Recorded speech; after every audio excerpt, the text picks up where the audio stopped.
1987年，世界上第一例腹腔镜切除胆囊手术完成。之后，随着电子显像技术的进步，腹腔镜取代了医生的手，进入人体深处，迈入微创外科的时代。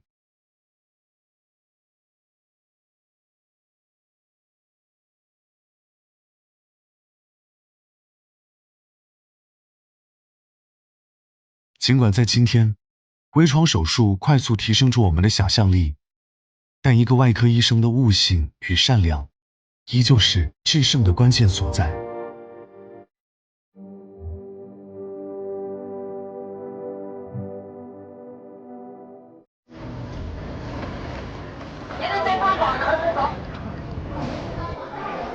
这是李家俊第一次来到首都儿科研究所。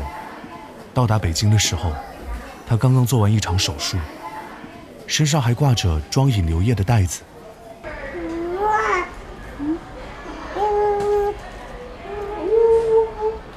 李家俊的体重已经从原来的60斤迅速降到了40斤，这让他看起来实在不像一个已经10岁的大孩子。看你再看你的眼睫毛，可长了。在山东那边住了院之后，就一直拍 CT 什么的，结果什么都没检查出来。做了手术取了活检还是没检查出来，之后就到这儿来了。这都是最近发生的事情，近1个月发生的。李家军的胸腔里充满了血性胸水，胸水压迫肺，导致气喘、呼吸困难，难以入睡。但胸水抽掉后，肺依旧无法正常工作。这一次来到北京，特地找到了调动至北京的武玉瑞。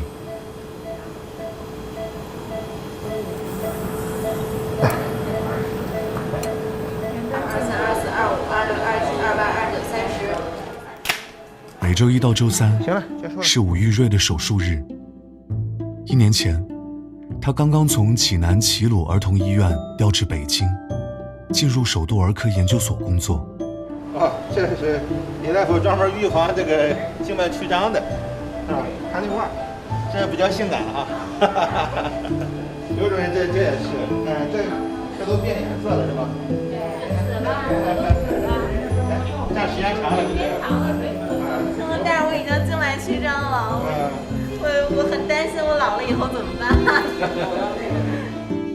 在这所汇聚了全国小儿疑难杂症的医院里，武玉瑞将面对更加棘手的难题。但有时，棘手也意味着救治几率可能为0。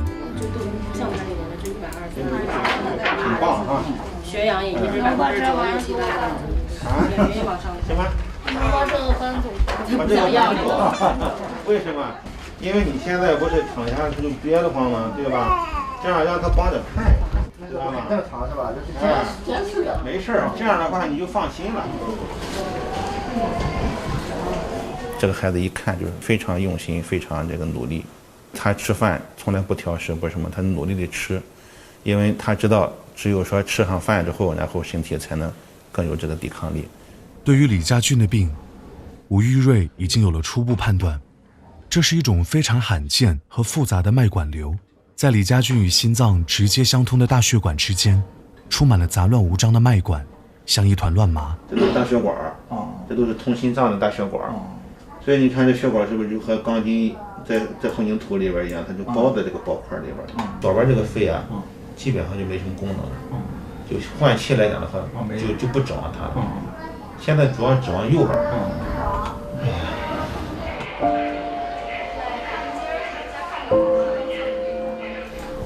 这个孩子现在他已经习惯了，他一点点的给你进展。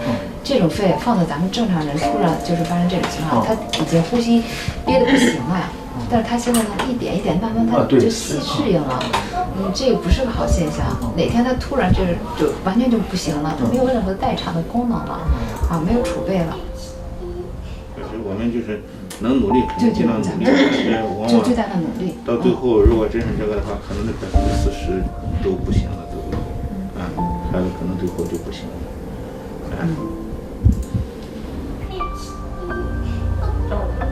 但是您啊，应该是已经跟妈妈说过他的情况了吧？您得慢慢的把这情况跟妈妈说一下，否则的话，孩子要是真是不好的话，妈妈真的受不了。你们看这个要是说实在不行，都会做非移植行不行？非移植对他也是，你根本问题没解决，他如果真是拒绝，从来不是武玉瑞的强项。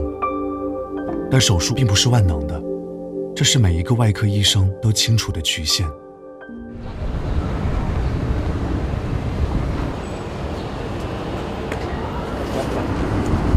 还难受吧？6岁的依依，几天前出现了卡血症状，剧烈的卡血竟然让依依咳出了一块肉。当晚，武玉瑞紧急为依依进行了一场长达8个小时的保命手术，而突出的那块肉，就是部分侵入到气管内的肿瘤组织。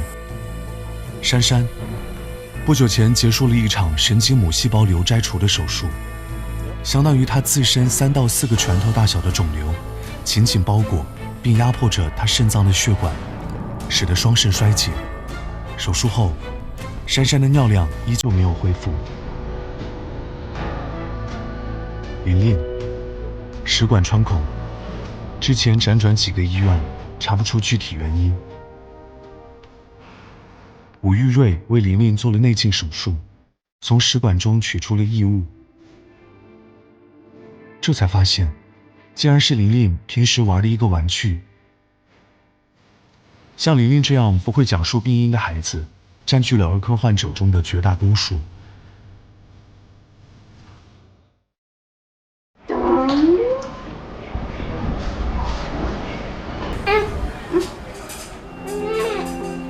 儿科也因此被称为哑科。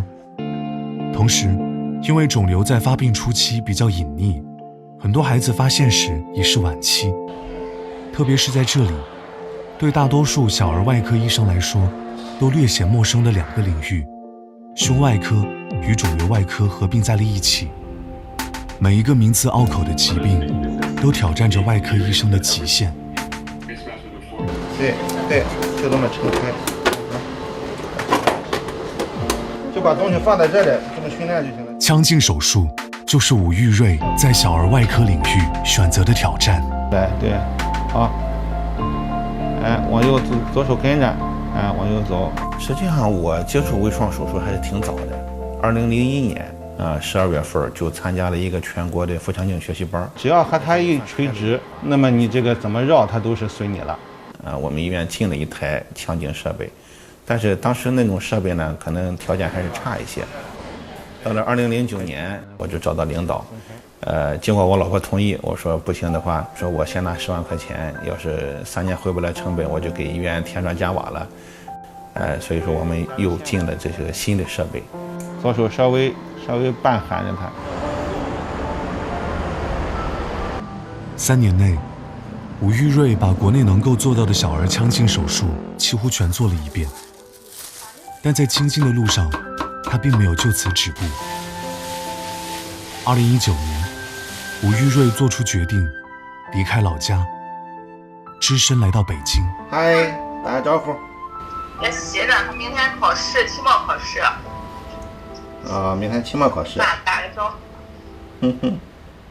我说你。爸爸在哪里呢？爸爸在北京家里呢。给爸爸说你早上是怎么吃的饭？自己吃的吧是？我是自己吃的。自己吃的，真棒。进行了一个评估这个教学前的评估，看一看现状。那么他采取的是。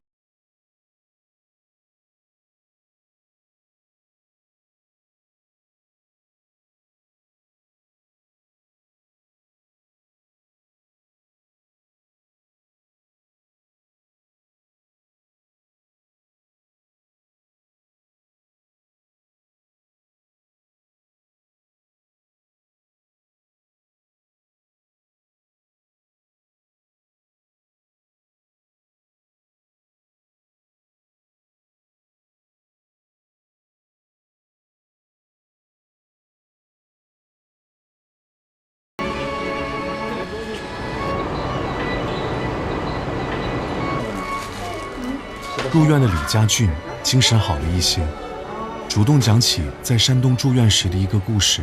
刚进那 PICU，我刚有意识的时候，那贼难受。医生来给我做雾化，我就跟他说：“你把管给我拔了吧，我不想活了。”我从那儿待的都快抑郁了。由于李家俊的病属于弥漫性疾病，病变就像豆腐里面混匀了沙子，手术切除的效果十分有限。吴玉瑞的想法是通过手术取到足够多的组织来判定病因，但这次开胸手术仍然无法做到根治，这需要李家俊一家的同意。你家里商量了吗？上来，我赶快就是不管你肯定得查。到时候就先动了再说，是吧？对。他看了，他说行，赶快动了就好了。他说他自己就是。他本来害怕了，就怕他动了就完事。所以说孩子就是这样，你看他小吧，他自己很明白。对。他害怕手术，但是呢，你要真不给他治了吧，他自己他又担心了。我们原来也是有个孩子，就是真是特别晚期了，然后呢就是想放弃，家长想放弃，但是呢，就是你说做手术他肯定害怕，对。但是呢，你一说不做手术了，孩子连饭都不吃了。你看他呼吸实际上还是挺累的，你看是吧？这孩子也很努力，很明显看出来他自己他在努力，他在使劲，他更不能放弃。对。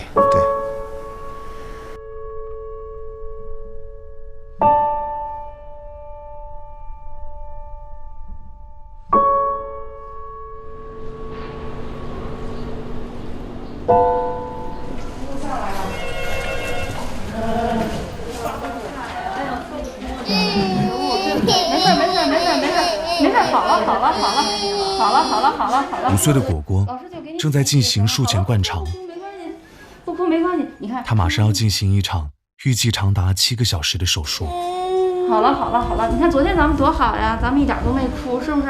没事了，完了。由于术中腹部暴露时间太长，清理肠道是为了术后肠道能尽快恢复。你记得妈妈跟你说的了吗？今天会有很多老师一起给你做手术，不紧张。你好真棒，体温什么都没事啊。在玩什么呢？叫老师，叫老师。你好，喜欢喊老师哈。他今天可能有点紧张。没事。靠这个手机来转移。对，转移一下注意力也行。我跟他都交代过了。害怕吗？不害怕是吧？是吧？不用害怕哈。手机拿了吗？没拿是吧？手术完再看呀。等着手术完再看。好，手术完再好好看，行吧？好嘞，拜拜。今天是果果一家的关键时刻。果果要接受的不仅是一场肾母细胞瘤切除手术，更急需面对的是肿瘤向外扩散，蔓延进血管里，形成的硫栓。加油！行，没问题。那您在外面等吧，然后这事儿说医生会随时跟您沟通的。好的，我们这就在这儿。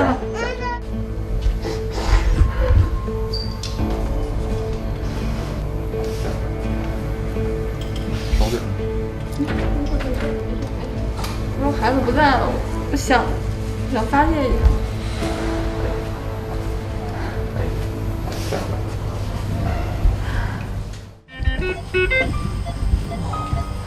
硫栓是肿瘤的并发症之一，瘤细胞长入血管中并大量堆积，于是形成了类似血栓一样的包块。果果血管里的硫栓从肿瘤的原发部位右肾沿着血管开始蔓延，向左几乎到达了左肾，向上又长到了右心房的入口处，也就是从腹腔长到了胸腔。这个硫栓特别粗这个血管本来就是最粗的血管，它正常孩子血管没有这么粗，它这个呢就和一个蟒蛇吞了个小牛一样，所以说呢，整个这一大段大约10几公分、15公分左右，基本上都是特别粗大。行吧，这样的撬也行。手术开始了，吴玉瑞需要在尽可能短的时间里取出所有硫酸，因为硫酸容易脱落，脱落之后的硫酸会顺着血液流到肺里，直接引发肺动脉栓塞，导致肺的呼吸功能丧失，引发猝死。手术进行到2个半小时，左肾静脉的硫酸被陆续取了出来。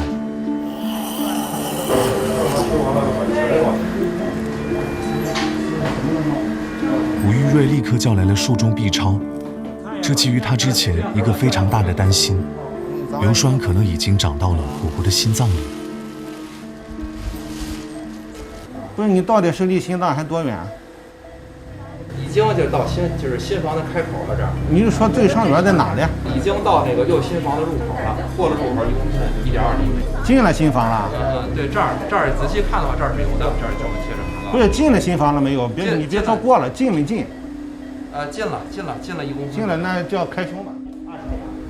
B 超医生最终确认，果果小小的心脏里已经长进了长达1.2厘米的硫酸，而要切除这段硫酸，打开心脏，恐怕无法避免。你可能本来不需要打开心脏的，你现在必须要打开心脏了，所以说你这整个的术式、整个的风险、整个的这个复杂程度，它一下子就提升上去了。11、12、13、14。你先拿那个吧，那个牌大。130882。我能摸到感觉的话，不，它上面飘着的那些你就不是实体了。对。心脏外科的主任张辉刚刚下了另一台手术，也马上赶了过来。吴玉瑞手不敢停，一边继续剥离着硫酸，一边与张辉主任讨论心脏内取硫酸的方案。因为我要给你从右房转机时候，我觉得损伤太大了。损伤太大了。它如果要里边特别多，它这里边就飘着一点。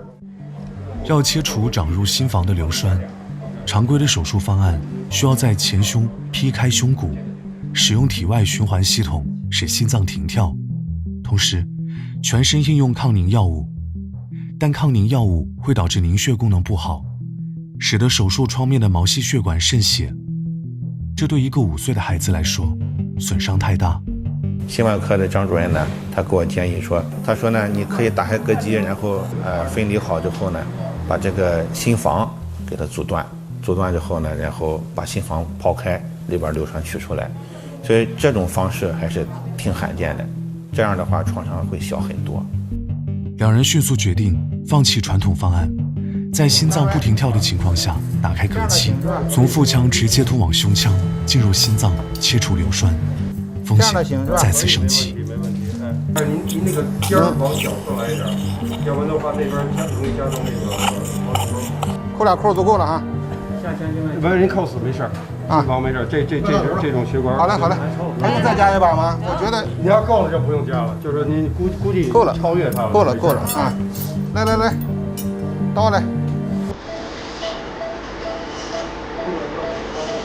手术进行到6小时10分钟，深入右心房1.2厘米的硫酸被顺利取出。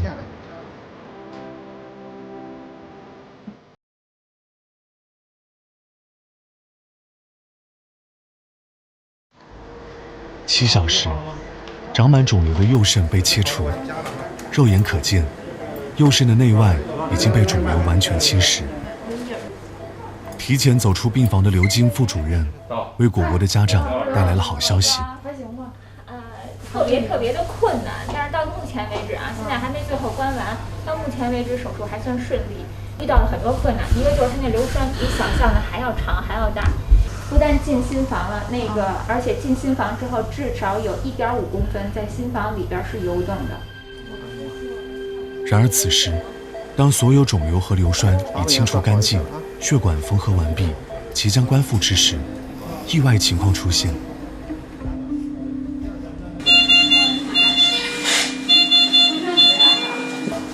果果的血压突然下降了。哎，怎么回事？又成40多了。在寻找原因的过程中，吴玉瑞发现血压下降似乎与肝的位置有关。开腹手术需要将腹部内脏器的位置进行挪动。目前的情形是把肝脏还原到腹部原本的位置，血压就迅速下降，而把肝脏抬高，血压就能恢复。为何这样？原因不明。这些支撑都断掉了，可能太软了，然后它一松回去之后就不行。我说把心包缝下来，把这个膈肌也给它修补起来吧，修补完了，现在还是这个样，什么原因呢？此时，麻醉师已经向血库调了1400毫升的血，800毫升的血浆。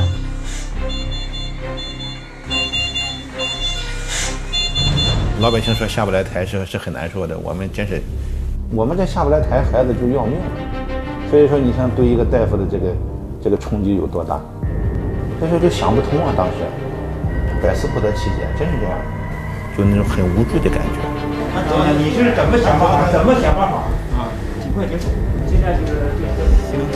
再不尽快结束的话，他很难调过来。关键是肝放不回去，一放回去血压就往上掉。吴玉瑞有了初步的推断，这个肝脏放不回去，你把这个肝放回去之后，那么它这个压力就低了。你把肝抬起来之后呢，它压力高，然后它就能往心脏回流的这个压力就比较高嘛，它就好回流，这是一个。再一个呢，就是肝一放到正常位置之后，那么它那个静脉它可能一受牵拉，回流它就受阻。你回流不好的话，这肝就淤着，越淤越大。那么你这样的话，勉强给它放回去的话呢，孩子最后就肝功能衰竭。肝脏放不回去，说明肝脏连接的血管存在问题。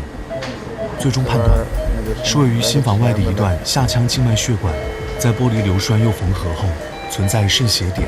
最主要的就是因为它这个血管这一段，它虽然说看着外径啊，外边的直径还可以，但是呢，它里边它的内径已经不行了，它特别糟烂，缝的地方这个针眼它往外出血，往外渗血。此时，手术时间已经超过12个小时，再不下台，果果恐怕支撑不住。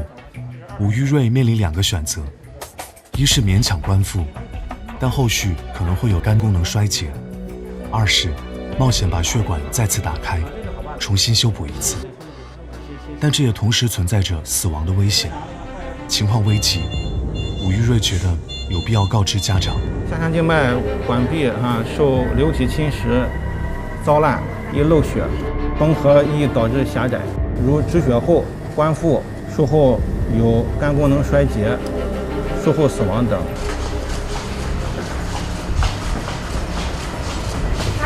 但是我以为有希望，没事儿。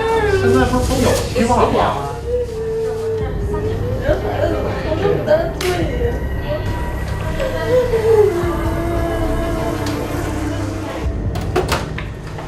就是我再跟您，就是我简单的把这2种情况再给您捋一捋啊。果果的父母选择了冒险一搏，吴玉瑞心中已有对策。他剪下孩子肝脏上的一段韧带，用这段韧带修补早已糟烂的血管壁。这是他在网上观摩成人手术视频时曾经见过的一种方法。在此之前，还没听说有人在儿科手术中进行尝试。情况紧急，普通新生儿外科主任李龙也赶来了，迅速加入战斗。像是有第6感觉的这种感觉，就是你感觉到这个孩子可能挺复杂。我这个从手术一开始，我就刻意的把这个韧带就给它保留好了，最后还真是用上了。来，前面来，到这个肾上腺静脉的时候注意点，注意一下边距，压线压的不好，不行，松一下。这一小段保存完好的肝脏韧带薄膜，最终填补了脆弱渗血的血管。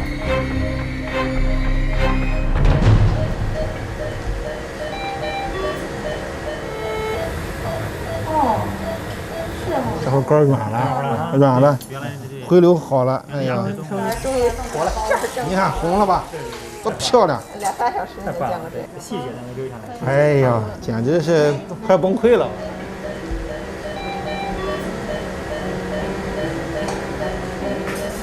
红润的肝脏，平稳的血压，没有什么比这些更能让一位外科医生感到欣慰。从上午9点进入手术室，吴玉瑞已经连续站了14个小时。现在他知道，果果可以平安地下台了。来啊，我这算下台了哈。就是你的选择是对的。现在就是命，现在是基本上保住了，我们能下台了，明白意思吗？啊，但是就是后续的还得慢慢再恢复。谢谢您，吴主任。没事没事，谢谢您。好。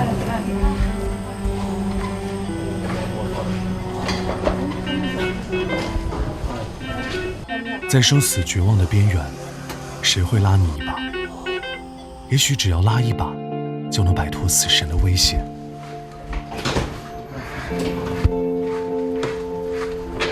在手术台上，这个能帮你的人，往往是外科医生。作为一名外科主任，吴玉瑞每年要进行几百例手术，每一刻都在跟死神抢人。每一场手术，他都希望自己能做到完美一点，再完美一点。